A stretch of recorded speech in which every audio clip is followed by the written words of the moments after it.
Today we are going to start our session with history of science. Before 1900, scientist community they thought that indivisible part of matter in the universe is atom. But after 1900, Einstein, the world famous scientist, he has presented one paper on Brownian motion. In that paper he mentioned that the indivisible particles are there inside the atom. Because of the presence of the smaller particles called atoms which are there in the solids and liquids and gases, they are having different sizes, different shapes, different textures. Texture means, see, if we touch that woolen cloth, its texture is smooth or silk.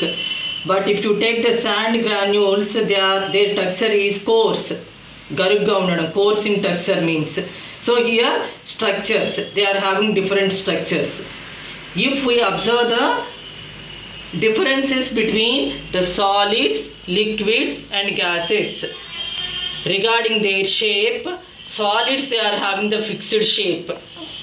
If we observe the shape of this container, it is fixed. If we take the shape of this container is different, and some they are hard to touch, some they are soft to touch.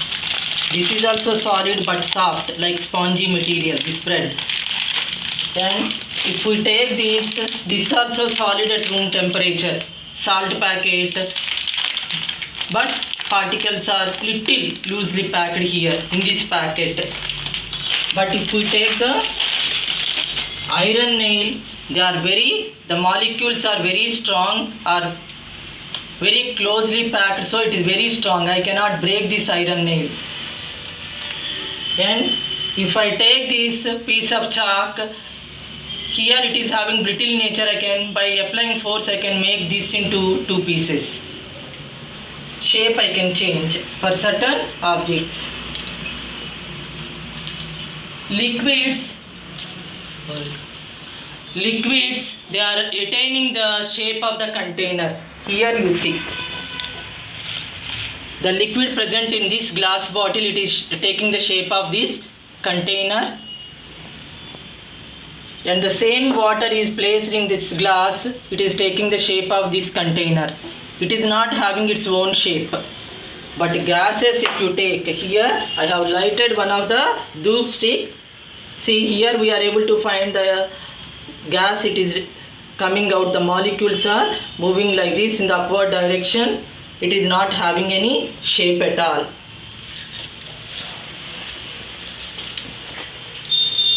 So solids they are having fixed shape, liquids they attain the shape of the container, and gases they do not have any shape.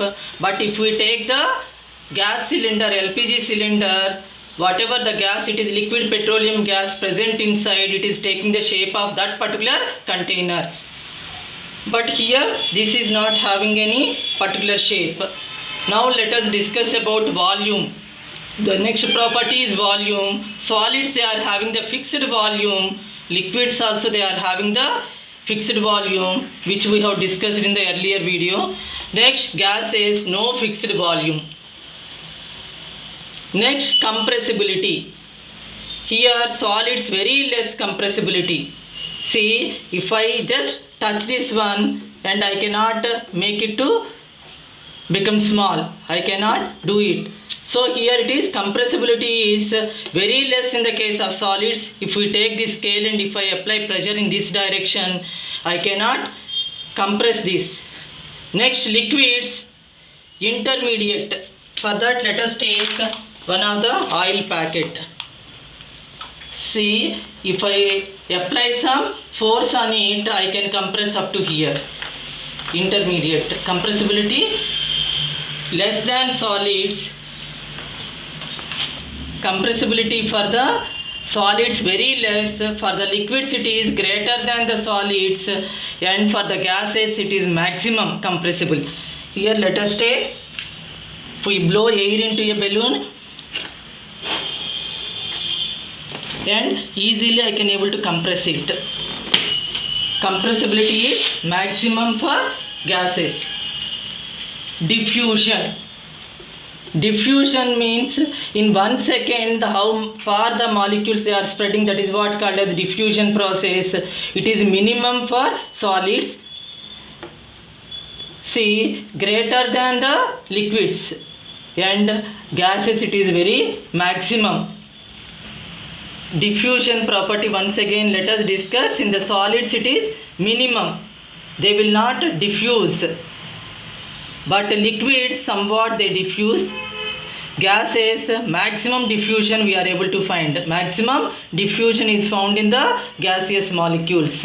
For that one activity was given.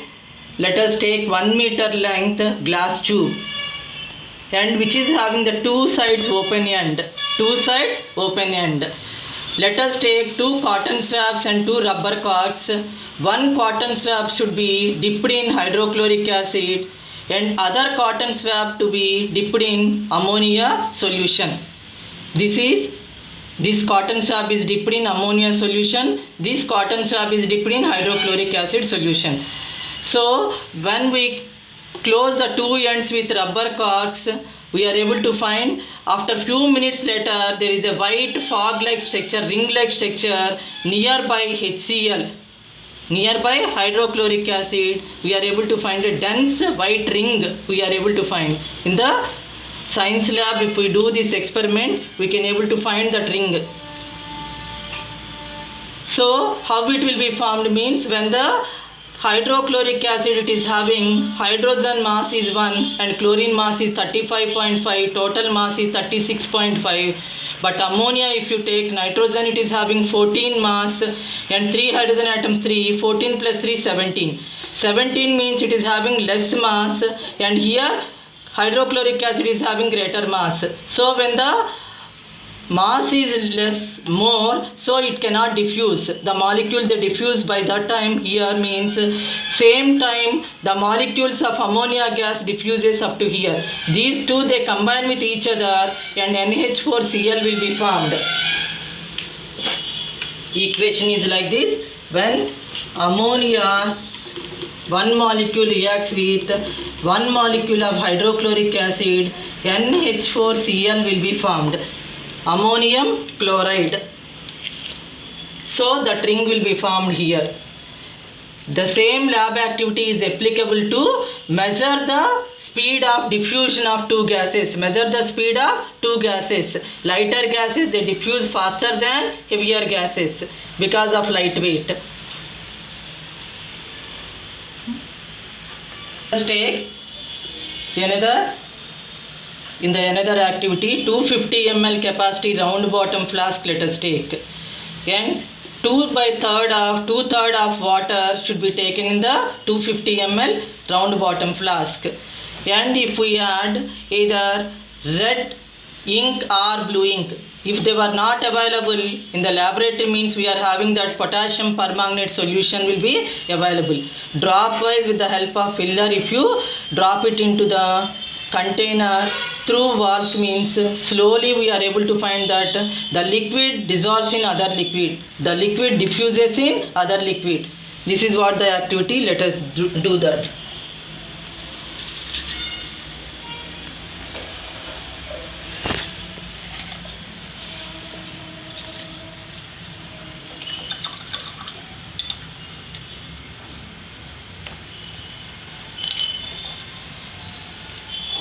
See, this is the plain water which is colorless. When we start adding this, slowly one liquid diffuses into the other liquid. If we do the same experiment with blue color also the same. In the place of that, if potassium permanganate solution which is purple in color, if we add drop wise to that, then also we are able to find that liquid diffuses into the other liquid. The agarbatti, see, whatever the smoke it is coming out, it is spreading throughout the room. If we open the door, it goes out. See the molecules which are the examples for the gaseous molecules, they are just bombarding with the air molecules and reaching to each and every corner of the room. So gases we can observe by using this activity, observing the diffusion of gases. Observing the diffusion of particles of solids into liquids. Diffusion of particles of solids into liquids. For the 2 glass beakers, and by using the spatula we can add KMnO4 potassium permanganate crystals in the glass beaker which is filled with water. So the total solution gets the purple color like this.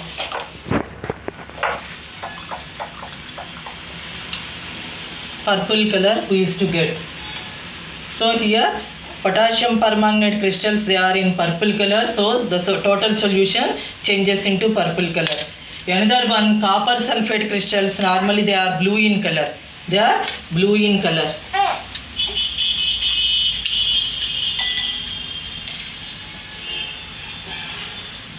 Those crystals, when they drop into the plain water, slowly the solution changes into, the total solution changes into blue color.